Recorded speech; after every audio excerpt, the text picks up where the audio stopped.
Kain po tayo mga idol. Maraming salamat po sa biyaya na binigay ng Panginoon sa araw-araw. Yung ulam natin, sardinas mga idol. Ayan. Yummy.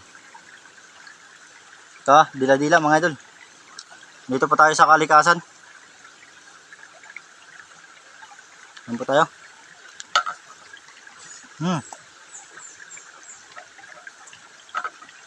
Gabit mga idol.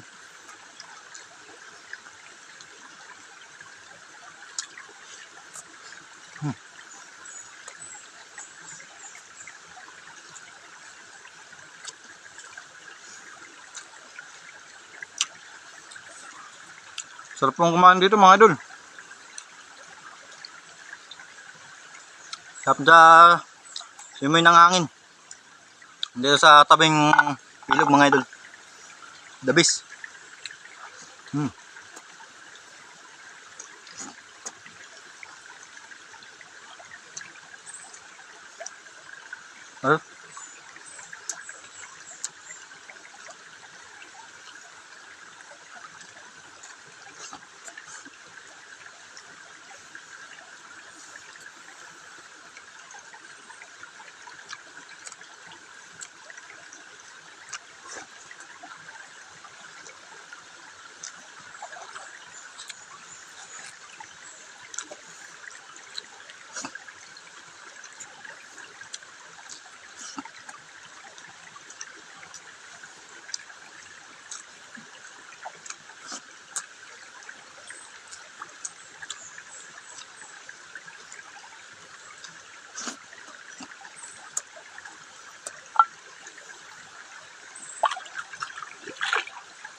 Ito yung tubig natin mga idol.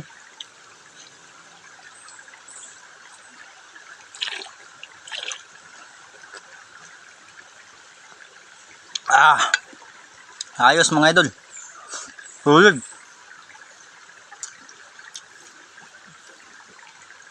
Kahit hindi ka na magbaon na idol ng tubig, may mga tubig dito mga idol. Tubig ng kalikasan.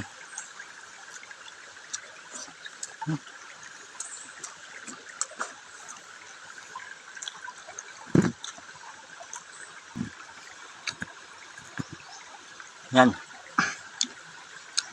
Talagang sulit mga idol kumain dito.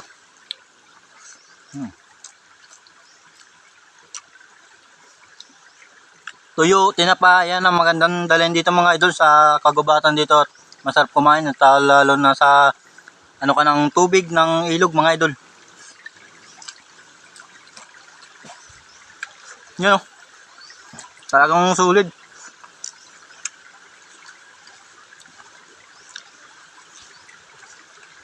Yan.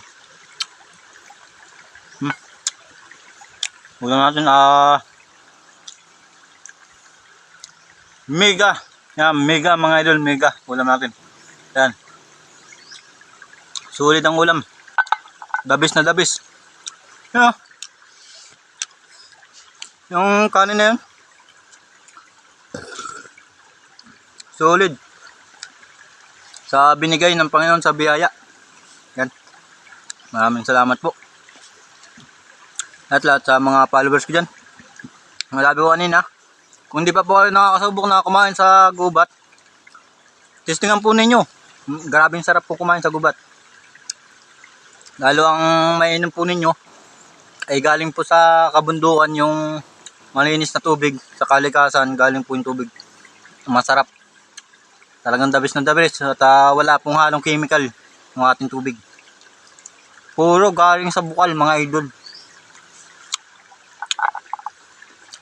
At kahit hindi po kayo magdala ng tubig, madami pong tubig dito sa kagubatan. Daming sarap. Kain po tayo mga lol.